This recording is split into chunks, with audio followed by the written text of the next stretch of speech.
Born October 20th, 1884, a native of Licata, Sicily, and Cleveland's first crime boss.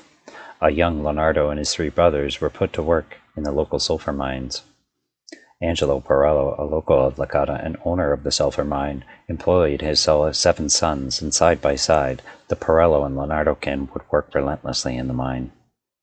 By 1901, Lonardo immigrated from Italy to the United States, settling in New York City's Little Italy. Not long being there, he moved to Cleveland, Ohio in 1905, trying his hands at selling fruit and working at various commission houses before opening a confectionery. By the early 1920s, Lonardo's brothers Frank and John joined the business. Family friends Salvatore Black Sam Toddardo and Joseph Porello soon immigrated and began working for Lonardo. Lonardo and his brothers' track record wouldn't remain clean, soon branching away from legitimate businessmen to career criminals. After his arrival in Cleveland, Big Joe, as he was referred to as, standing 6'2", 300 pounds, he was taller and heavier than most his peers. He was convicted of aggravated assault in 1906 and received 22 months in Ohio State Reformatory. After being released from prison, he was arrested for robbery but never charged, along with a 1909 robbery in which he was never indicted. While in an argument at a bar with a man, Lonardo shot and killed him. Again, was never indicted. Big Joe was suspected in a number of robberies, and by 1924 it was believed he was committed 2 murders, but never faced arrest or prosecution.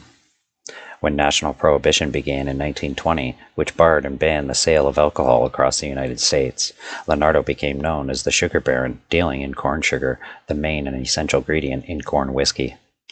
Big Joe used murder, intimidation, and theft to eliminate his competitors. In 1913, an Italian-American gang began to form known as the Mayfield Road Mob in Cleveland's Little Italy, its main core of business being protection.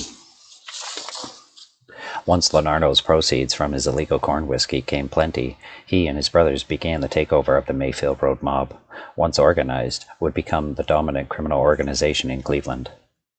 Lonardo was so well regarded in the criminal underworld that Buffalo underboss Angelo Palmieri asked Big Joe to be the godfather to his daughter. Under Lonardo's rule, he would rely on several associates, one being Salvatore Black Sam Toddardo, his top lieutenant, and Frank Milano, the top leader of the Mayfield Road Mob. Backed by New York boss Salvatore Toto d'Aquila, whose influence in bootlegging was growing, Lonardo worshipped Aquila like a god. But by 1927, Big Joe's control would take a swift turn. While out of the country, underboss Salvatore Toddardo and the Porello brothers tried to seize power of the organization. Lonardo's top bodyguards, Lawrence Lupo and Charles Coletti, were arrested for being suspects in the Yorkle and Brownstein murders. These two would be found riddled with bullet holes in the early hours of October 8, 1927, on the orders of Lonardo. And 5 days later, on October 13, 1927, while in a Porello barber shop, Joseph Big Joe Lonardo was shot while playing a card game, with his brother John in attendance. The card game was organized by Angelo Porello, sulfur mine owner Lonardo once worked for. Big Joe was killed instantly. His brother would collapse not far from the scene after a brief chase with his attackers.